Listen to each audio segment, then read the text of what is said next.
Halo Jakarta, hello Hong Kong. Siaran bersama Voice of Indonesia RRI dan Radio Television Hong Kong.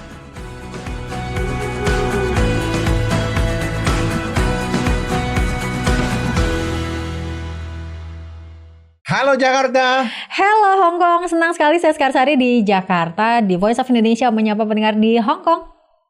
Dan saya Sam di RTHK Radio Television Hong Kong. Yeay, Sam, gimana kabarnya? Ya seminggu kabarnya tuh ya gimana ya, panas dingin ya cuaca di Hong Kong tuh. Ya nanti udah adem lagi ya nanti bakal akan dingin lagi ya. Nggak stabil. Galau gitu ya, kayak orang tuh lagi galau gitu. Nanti panas dingin, panas betul. dingin gitu. Panas dingin. Tapi panas dingin. itulah kenapa mungkin Sam agak kurang sehat kayaknya ya. Dan banyak teman-teman di sana yang lagi kurang sehat karena cuaca yang tidak menentu barangkali. Banyak flu. Banyak flu. Jadi teman-teman juga harus berhati-hati, atau pengunjung dari Indonesia ya, turis dari Indonesia juga harus hati-hati, atau ngomong banyak flu. Ternyata di Indonesia juga mungkin flu-nya juga lebih gimana ya? Orang-orang Indonesia lebih kuat kayaknya. Iya sih, tapi di sini juga kita memang terbukti selalu kuat ya, mau ditaruh di cuaca apapun. Tapi di sini juga memang karena cuacanya juga ya nanti tiba-tiba hujan sepanjang hari, nanti tiba-tiba panas gitu ya. Sama juga sih, jadi banyak yang sakit. Jadi semoga kita semua dalam kondisi sehat-sehat selalu. Dan kalau sehat-sehat kan bisa jalan-jalan ke Hong Kong ya, mau lihat panda barangkali di sana ya Sam. Iya, panda fevernya tuh berlanjut lagi. Ih lama banget ya, dari beberapa minggu lalu masih terpanda-panda loh di Hong Kong. Yang dulu segede gini, ya nggak, sekarang udah bisa dipeluk. Oh udah bisa dipeluk ya? Si twin jadi panda. baby pandanya, panda fever continues ya. Jadi di Ocean Park itu panda yang dulu bayi sekarang diperkenalkan kepada pengunjungnya.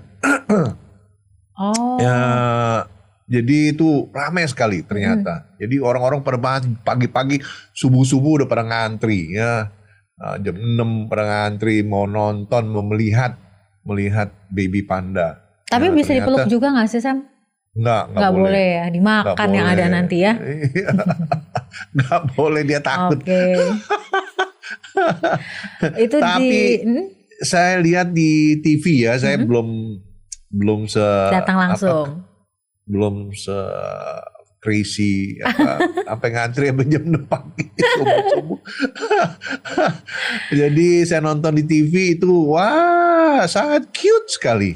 Kebanyakan tuh yang antri tuh apa sih? Apakah mungkin perempuan turis atau mungkin orang asli di Hong Kong? Kebanyakan tuh seperti apa? Apa anak-anak yang suka sama panda? Anak-anak ya. Orang-orang dewasa juga ada. Oh, orang-orang dewasa juga suka sama panda ya. Iya, ini turis dari Indonesian turis dari Shenzhen yang belajar di Shenzhen. Dia bilang he doesn't get to see panda in Indonesia. Nggak bisa lihat panda di Indonesia, tapi lihatnya sekarang di Hong Kong katanya. Mungkin dia bukan dari Jabodetabek ya, karena kalau di Jabodetabek bisa deket-deket, bisa ke Taman Safari. Atau kalau enggak yang di Ragunan ya, Ragunan juga kayaknya ada panda, tapi nggak apa-apa. Seru banget malah bisa melihat panda dari tempatnya langsung sih. Keren banget. Kalau saya tahu, saya di Jakarta, kalau di Jakarta banyak panda-pandaan. Panda-pandaan ya. Boneka panda ya. Betul. Bener, tapi memang panda itu nggak cuma di Hong Kong, di Jakarta juga populer. Kemarin saya lihat ada bis yang ukurannya besar, itu semuanya gambarnya stiker-stiker panda. Kemudian juga aksesoris panda, misalkan kayak spray, kemudian boneka, itu juga sangat populer sih si panda ini. Jadi ternyata panda ini bukan hanya kesayangan dari Hong Kong, tapi juga kesayangannya masyarakat Indonesia. Tapi ini ada Panda Go Fest ya, itu yang kemarin itu banyak panda-panda kecil-kecil tuh, boneka-boneka. Oh iya, yang banyak banget itu ya. Itu balik lagi ya, akan diadakan di Central Market ya pada bulan Februari sampai bulan Maret. Ya, Maret tanggal 6 ya. everyone ample time to view it, untuk melihatnya ya. Teman-teman semua yang dari Indonesia atau teman-teman yang di Hong Kong bisa melihatnya ya di Central Market ya. Tapi kalau belum bisa lihat ada ininya ya, ada liputannya, ada videonya ya. Jadi kita tonton bersama-sama.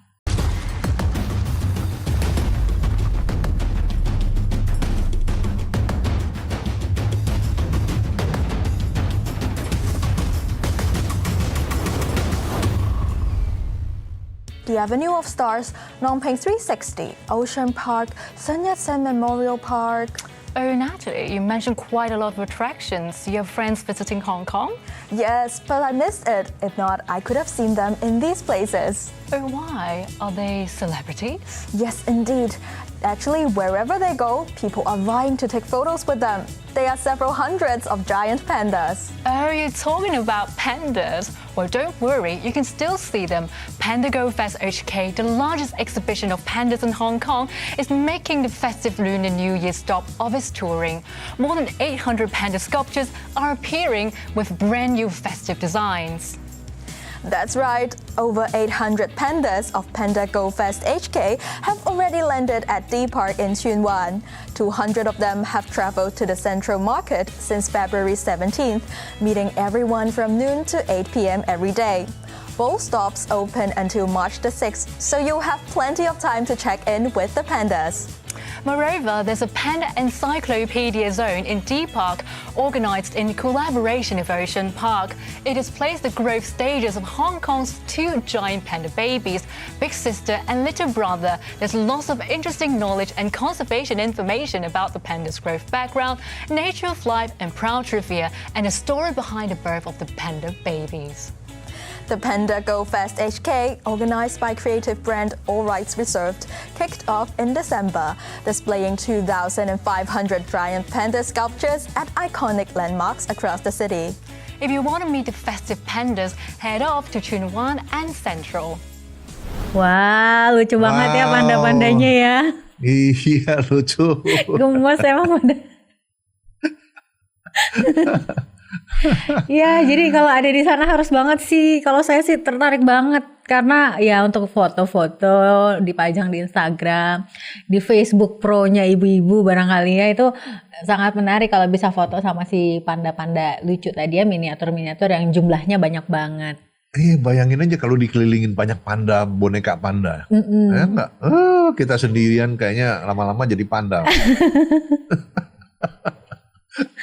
Oke, itu tadi ada cerita mengenai panda. Ini masih terkait dengan Hong Kong juga ya. Nanti kita mau ngobrol-ngobrol nih Sam di segmen selanjutnya. Jadi ada seorang pengusaha kuliner, UMKM kuliner Indonesia. Jadi dia memang mengawalinya di Indonesia, tapi ternyata udah sampai di Hong Kong juga. Ini Sam harus tahu nih, barangkali ada makanan apa yang ingin dicoba. Nanti kita akan berbincang bersama dengan Ibu Kania dari Kitchen Story. Tetap bersama kami di Halo Jakarta, Halo Hong Kong.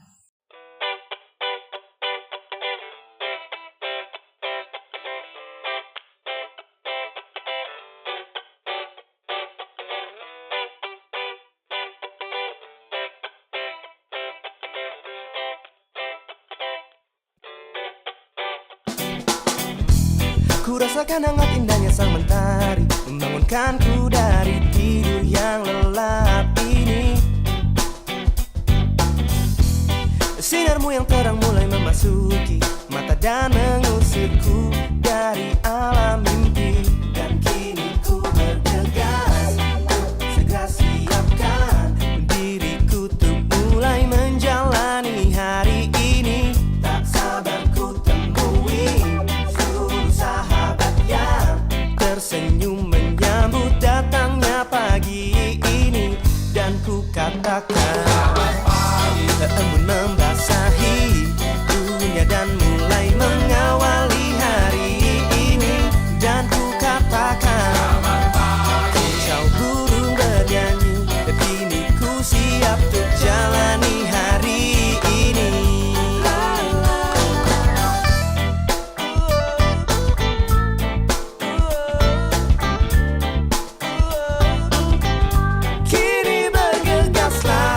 Siapkan dirimu untuk memulai menjalani hari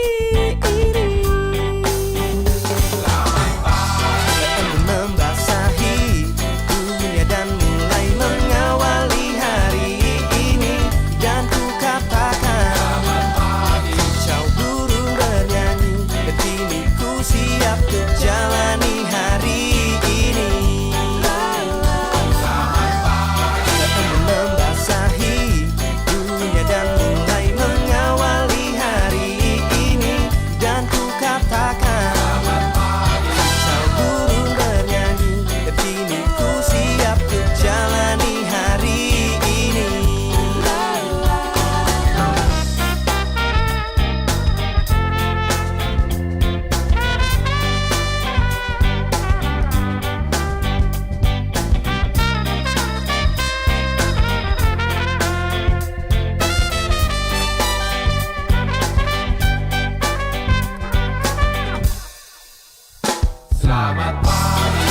Membasahi dunia dan mulai mengawali hari ini.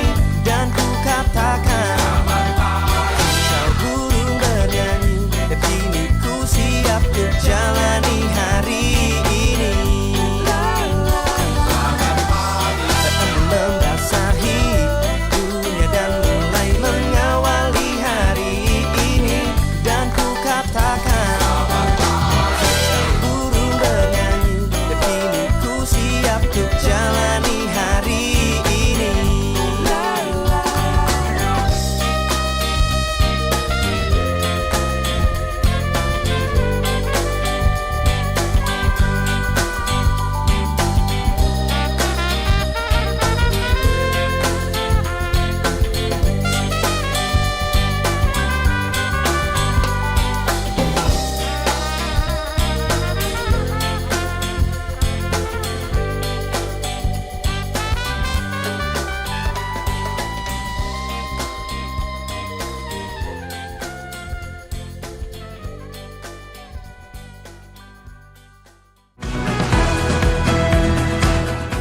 Anda masih mendengarkan Halo Jakarta, Hello Hong Kong.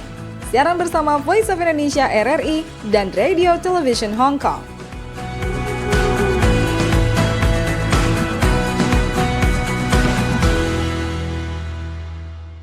Halo Jakarta. Hello Hong Kong, kita sudah bergabung bersama dengan Ibu Kania Setiawati dari Kitchen Story. Ini ada ownernya dan juga chefnya. Ibu Kania, gimana kabarnya? Baik, alhamdulillah. Ibu Kania ini lagi di Jakarta ya Bu ya? Saya lagi di Jakarta, udah hampir 2 bulan lah di Jakarta.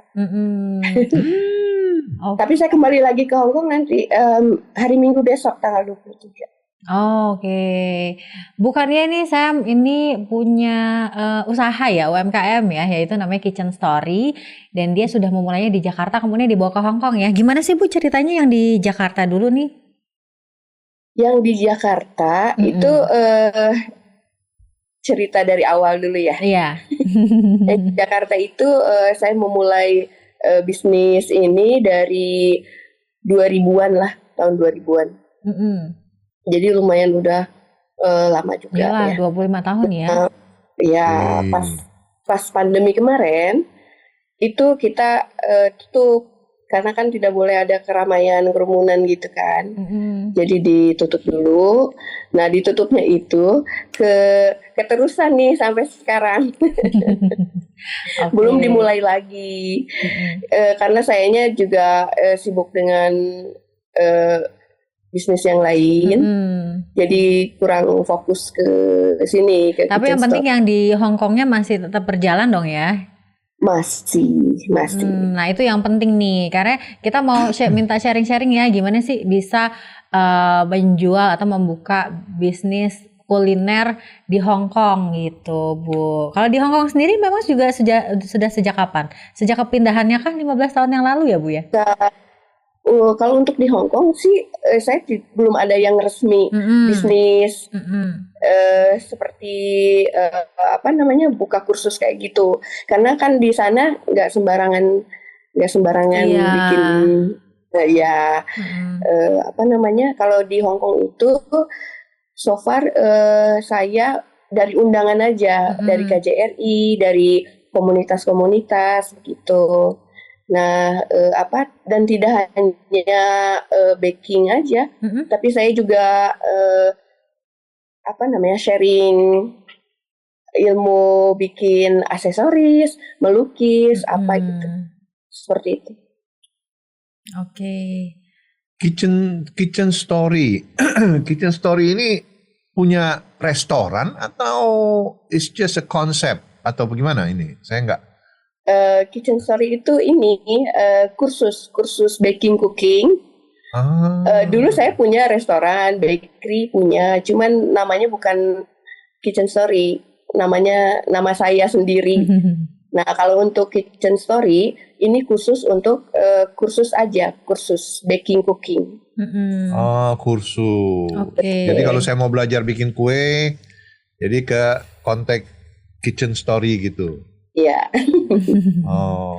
Oke, jadi kalau di Hong Kongnya itu lebih ke ini ya, menyediakan ini juga ya. Gitu. Oh ya. Yang di jadi misalkan menu unggulan gitu apa sih Bu yang di Hong Kong gitu favoritnya? Favoritnya di Hong Kong itu kayak kue lapis legit gitu. Indonesia nastar, ya berarti ya? Ya, biasanya yang teman-teman saya suka order ya kue-kue seperti itu, nastar, lapis legit. Oh, seperti itu. Wah, menarik nih. Itu banyak saingan nggak kalau di sana, Bu? Di sana enggak sih. Oh, nggak ada ya? Enggak begitu banyak saingannya. Sekarang harus nanyanya begini, banyak saingan nggak untuk yang kue lapis dan kue nastar yang enak? Itu banyak. Kalau kue nastar yang biasa-biasa tuh banyak. Oh, banyak ya. Kalau yang enak yang enaknya itu jarang. Beda sama di Jakarta ya, karena kan hampir gampang lah untuk mencari kue nastar tuh yang enak gitu. Kalau di Hong Kong justru susah ya. Susah. Karena favorit saya tuh nastar. Wah, saya bisa boleh nanti kapan-kapan nih Pak Sam nih cobain ya. Satu toples itu tuh bulatnya. Bukannya kecil segini. Apalagi kemarin habis tahun baru itu ya. Harus banget makan nastar kan. Wah, ini pas nih berarti untuk di pasarnya Hong Kong ini nastar ya yang Bu Kania berani jagokan ya. Ya, cuman di Hong Kong itu kalau misalkan produksi banyak agak kesulitan di bahan bakunya aja. Ada beberapa yang susah dicari gitu. Jadi kadang kalau saya kembali ke Hong Kong, saya bawa itu bahan-bahan itu ke sana. Wah, sayang banget ya Bu ya. Padahal saya juga baru dapat informasi nih kalau nanasnya Indonesia itu diekspor ke Uni Emirat Arab sebanyak 20 ton. Sayang banget nggak diekspornya ke Hong Kong ya. Harusnya diekspornya ke Hong Kong loh. Iya. Iya ekspor ke Hong Kong melalui saya ya. Nanti kirimnya lewat kita. Nah, itu kan bisa tuh. Yang agak susah dicari tuh butternya sih. Karena kan Wisman punya ciri khas wangi butternya itu ya. Butter adalah butter. Iya. Gitu. Tapi Bu di sini sebetulnya Wisman itu sudah ada yang megang ya. Dan ada yang impor lah istilahnya, ada yang impor. Ya, ngomongin brand boleh ya. Wisman udah ada yang megang dan itu bisa dibeli di toko-toko, tapi mahal memang. Iya, mahal sekali. Mahal kalau dibanding di Indonesia. Iya, betul. Karena kan di Jakarta aja tuh udah paling megang ya si merek itu ya, apalagi dibawa ke Hong Kong harganya semakin berlipat-lipat ya. Tapi dan ini kalau menjelang Ramadan, agak susah dicari. Oh. Iya, itu udah biasa lah dari tahun ke tahun seperti itu. Jadi persaingan untuk berebut nastarnya ini akan berat nih Sam, apalagi dalam seminggu ke depan kita mau puasa nih. Mau puasa. Tapi bukannya ada tantangan nggak sih misalkan untuk bisa ini kan lebih banyak pasarnya di diaspora ya atau WNI ya bukannya ya? Betul. Nah ini apakah ada tantangan gitu misalkan untuk memasarkan atau menjual atau apa? Lebih banyak lewat di stand-stand, bazar atau gimana? Kesulitannya sih ini kurang marketingnya kurang ya. Maksudnya saya nggak selalu harus bertemu atau bergaul dengan lingkungan ibu-ibu yang tinggal di sana gitu. Karena kan maksudnya saya punya kesibukan sendiri. Nah, sejauh ini sih yang order itu hanya teman-teman yang dekat aja yang tahu gitu. Oh gitu. Jadi saya sih kepengen ya, maksudnya kayak produk saya itu dikenal banyak orang, udah pasti kepengen ya. Nah, saya tuh kurang informasi untuk ikut kayak bazar-bazar seperti itu gitu. Oke. Baik. Bisa kontak saya. Oke, Pak nah, itu siap. Bertemu dengan orang yang tepat ya Bu ya. Ternyata makanan Indonesia tuh sangat sangat mudah diterima sama orang Hong Kong ya. Ini bisa jadi inspirasi juga buat Bukannya. Tapi Bukannya mungkin terakhir bagaimana sih untuk kita bisa tetap menjaga kualitas dan juga rasa di tengah keterbatasan barang-barang yang ada di sana? Mungkin bukan keterbatasan juga ya, tapi kan dengan harganya juga yang berbeda dengan tanah air gitu. Bagaimana Ibu dalam tetap menjaga kualitasnya? Yang pertama sih praktek ya, praktek.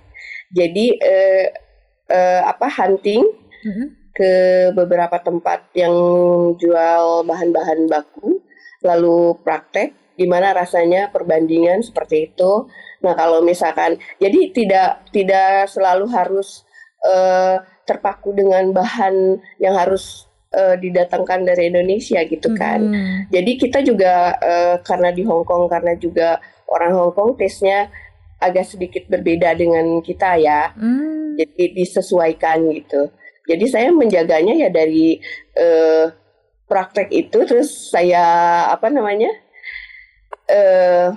perbandingan rasa gitu. Nah, itu tetap harus konsisten gitu rasanya. Jangan berubah-ubah. Takutnya si customer kecewa gitu. Kurang dari konsistensi ya. Sama ada lagi yang mau disampaikan? Saya rasa kalau mau itu lebih harus banyak praktek. Selain dari praktek harus kasih banyak tester. Dari tester bisa diimprove. Betul. Ada kumpulan di mana bawa tester. Iya, betul. Dan ini kayaknya udah ada yang bersedia untuk menerima tester dari Nastarnya nih kayaknya. Oh, siap. Baik, saya bisa kasih komen. Seperti MasterChef ya, dikasih komen loh. Bu, satu lagi dari saya. Itu kitchen story itu kata Ibu kan sering ngadain seminar ya atau pengajaran kepada untuk komunitas-komunitas Indonesia. Apakah ada PMI yang ikut di ikut kursusnya? Ada. PMI itu 2 orang.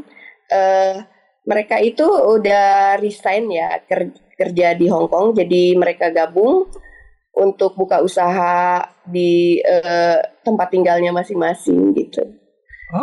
Jadi ikut saya kursus-kursus seperti itu. Wah, udah sukses dong ya. Baru 2 orang sih. Baru 2 orang. Baru 2 orang. Sebenarnya Pak Sam saya tuh kepengen banget ya bikin acara gitu untuk para BMI gitu, untuk mereka kasih beberapa tips baking seperti itu. Tapi saya nggak tahu maksudnya siapa yang mau membantu. Oke, banyak di sini banyak. Saya punya PMI, ada yang benar-benar ada yang sudah buka toko bakery di Indonesia, karena mungkin keterbatasan modal, mereka balik lagi ke sini. Tapi di sini mereka tetap memperdalam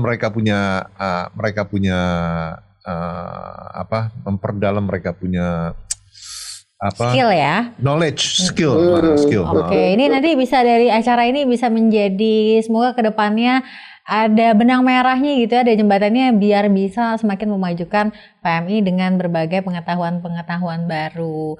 Ibu Kania, terima kasih atas waktunya, semoga sukses untuk Kitchen Story. Anda masih mendengarkan Halo Jakarta, Hello Hong Kong.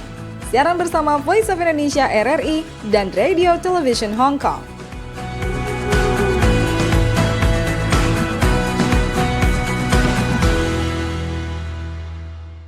Halo Jakarta. Halo Hong Kong, semakin semangat ya yang mau dapat tester nastar nih kayaknya. Saya dulu, saya yang testing dulu. Iya, harus ditesting dulu. Tapi saya memang pas banget, apalagi menjelang ibadah puasa nih. Walaupun saya juga nggak puasa ya, tapi boleh lah nyobain nastarnya duluan. Asal jangan kolesterol duluan ya. Ya enggak kolesterol sih sedikit gitu kecil-kecil. Tapi tahu-tahu ya. Stoples gitu. Makanya biar nggak kolesterol. Nggak terasa ya. Nggak kerasa. Harus diimbangi dengan olahraga. Misalkan hiking gitu Sam.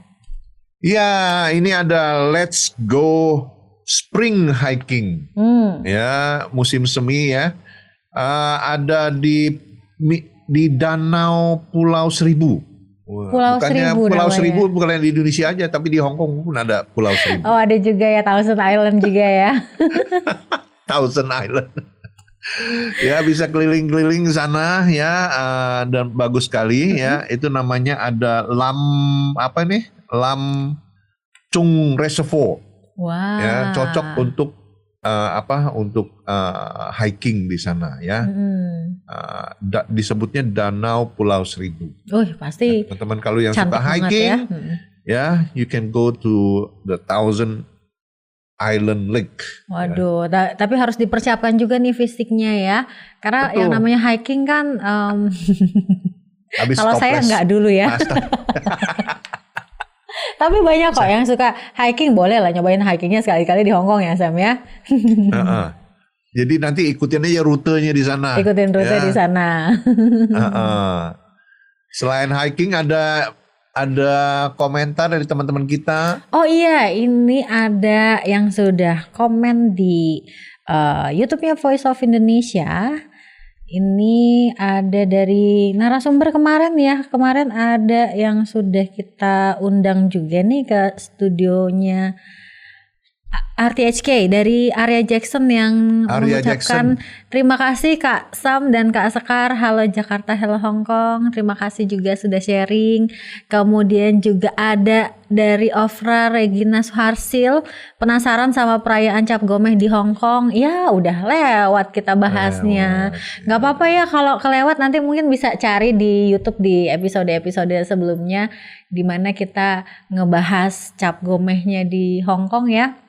Ya walaupun kalau sama Sam nggak jauh-jauh dari makanan ya. Lontongnya dong yang enak kalau Cap Gomeh. Lontongnya ya. Kita harus tahu sejarah mengenai lontong Cap Gomeh ya. Kenapa dipanggil lontong Cap Gomeh? Kenapa tuh? Ya nggak tahu. Kirain mau cerita. Di Hong Kong nggak ada tuh Cap Gomeh. Nggak ada ya, hanya ada di Indonesia. Apalagi kalau dilihat-lihat lontong Cap Gomeh itu sama-sama aja sih, hampir mirip-mirip sama lontongnya ketika lagi Lebaran ya. Lebaran. Gitu. Tapi jangan ngomong, nggak usah ngobrolin Lebaran dulu deh, puasanya belum. Tapi masa udah Lebaran aja. Nanti kita akan bahas bagaimana keseruan dan cerita berpuasa di Indonesia dan juga Hong Kong di episode selanjutnya. Saya Sekar Sari undur diri. Dan saya Sam di RTHK. Sampai ketemu nanti. Bye-bye. Anda telah mendengarkan Halo Jakarta, Hello Hong Kong. Siaran bersama Voice of Indonesia RRI dan Radio Television Hong Kong.